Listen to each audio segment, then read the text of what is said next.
I mean, I think, look, it's 11:30 in the morning, and the BJP seems to be struggling to get beyond 240 seats. Yeah, Um, that has got to, and it's trailing in Uttar Pradesh. It's doing badly in Maharashtra. In Bihar, it's actually JDU, which surprisingly seems to be the party that's doing well. Ironically, the NDA lost in 2004 because of many people say because of the poor performance in Andhra Pradesh and choice of allies. It may be Chandrababu Naidu who actually saves the day for them if they end up coming back to power. But I think at this point, we've been very cautious, rightly so. But it's at 11:30 in the morning, and you don't really see any evidence so far of the BJP able to, you know, pull ahead or reverse, or change what have been pretty stable trends so far. So I really do think that this is an earthquake. There's no other way to describe this. Then I think it's pretty obvious here that Modi's coming back. It's somewhat weakened and perhaps chastened Modi, supported principally by JDU and TDP coming back to power.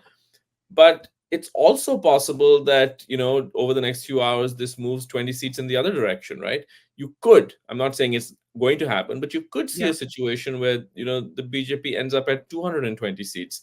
I guess my question is, what do things look like then? Because then I think, I agree with you that if the BJP gets 260, has done well in Orissa, has won seats elsewhere, you can say, okay, look, it wasn't the mandate they expected, but it's yeah, still a reasonable mandate and they're clearly way ahead of everyone else.